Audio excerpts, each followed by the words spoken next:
if I was to become a commercial illustrator, how do I go about getting my first ever gig? Got it. And the follow-up to that also is that while I get my first gig, what would be the right amount that to quote or to receive? Okay, first is how would you get it? Again, I try to think of everything logically. I don't expect stars to fall from the sky and me to get it. Yeah, epic. Yeah, I love that. So one is you approach people, like I said. You Yeah. you mail them and you say, this is my portfolio, this is what I do. So I'm writing to the art director, the media house, or brands. Brands, anything you think your art's going to work on. You can get into like a small company where you think you can do their brochure. You just need to start, and that's the painful part. Right. But that is part of the journey. If you don't want to go the other direction, which is just online, you post your illustrations daily online, and hope to God someone sees it. Right. If that happens, the chances, if you do say, they might be personal projects that you have to do. They are a little different in the way that they might be more edits, they might be more like changes, all those things and stuff. You should have, I'll get into that nitty-gritty later as well. Got it. But that's the two ways you can, or I mean, when I started as a freelancer here, it was literally going and meeting people.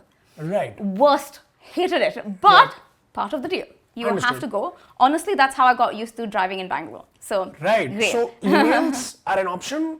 Writing to or being discovered via your portfolio is another option, and the other is to actually go and set up physical meetings and tell them about your work and potentially do that. Who am I specifically reaching out to within an organization? I feel like you can reach out to anybody and ask them, who do you think this would work for? Because honestly, I feel like it changes every day, because now they're like brand managers. It's so different now that I've even lost how organizations what the structure organization so now I'm not too sure, but you can literally mail and say. One other thing you can do, especially when you're starting out and you have maybe more time on your hands, is that you can do an entire mock project, so you can pitch that as well. Like, so for example, if you're doing it for I said brochure earlier, you can do drawings for like a mock brochure and say, this is how it approximately will look and stuff like that. And I could do this for you, and so you have something to show, because if you are tuned in visually, you're going to pitch that to someone who's not. So something for people to see is very useful. That's what a portfolio is great for, because even if you don't have projects, you can make mock projects and put it on. I would not suggest usually only having drawings you've done. Have it on something, have it like show what they are going to use it for, because I feel like you have to think like in someone else's shoes.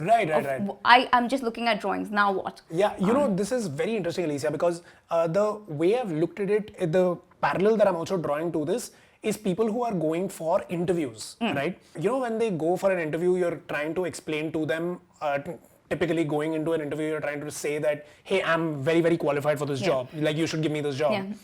But if it was like turned around and you went into the room and you said that, hey, I've studied what you are up to. I have identified that these are the challenges that you face. Here's me posing a solution to those challenges, and this is how I would solve it if I was doing this. Yes, absolutely. And in an interview, the likelihood of me taking you more seriously or anybody taking anybody seriously is that, oh my God, did the research, did the work, and showed up with a solution. The mock project example to me is, if today if I'm a commercial illustrator and I'm hoping to get a gig, if I walked in with a mock project and I said, hey, like, you know, this is what your brochure could look like. And I can obviously create a lot more, whatever, but you have to give me the project. And that would be a way to get, this brochure is a great example. We'll run with this brochure example. So people don't do brochures as much. Actually, no, but brochure is fine because you can do it online as well. Let's say it's an online brochure and I'm designing something for your website or your social handle or something of that sort. So now when I ask for a project like this, it is little low-hanging fruit, which is somebody is willing to sort of experiment and all of that. For a project like that, considering I've just started, what could I say is okay for me to charge for a project like that? So that becomes so specific on lots of things. Firstly, it depends on the company itself. Secondly, it depends how many illustrations you're doing. Your style of illustration, because if you're going to do watercolors, you charge more than if you were going to do, say, very rough black and white drawing on your iPad. You know, Right. it changes how much work you've put into it Yeah. and how much people are going. Also, it depends on how they're going to use it, because if you're just going to give, say, you're giving this illustration, it's one watercolor illustration they're going to use on the cover of on their brochure, but they're going to get a large scale and they're going to use it across all their materials. Yeah. Then the price changes Understood. because suddenly they have access to using it across all their things. Yeah. So there you can add and you can give those things as well. Like, so you can say, I'm giving you, you're charging a lakh, say, for an illustration. Okay. But you can use it on all your materials indefinitely or for the next 10 years, whatever it is. Got it. So in India, it's a little, absolutely. In India, it's a little more willy wonky.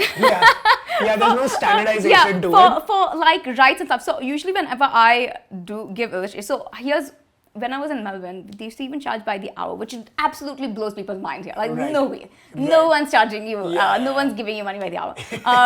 But over here, and they don't do rights as much, but they have usage.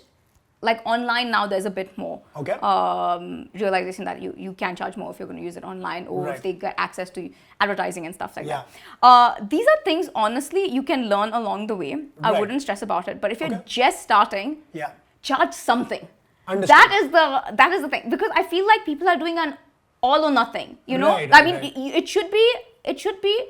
If you're charging, see, you're going to get, I mean, I'm sad to say, but like, you're going to get like twisted just a bit when you're starting out. Fair enough. And it's fine to take it when you're just starting, but not nothing. You can't charge nothing. Understood. Because you're not only going to learn firstly to charge, but you're also going to learn firstly how to do your taxes after that, and you're also going to learn of how to negotiate, how to get payments. If you're starting out, that becomes a pain point. Now not so much as before, because before people literally could disappear. Now you have like online where you can like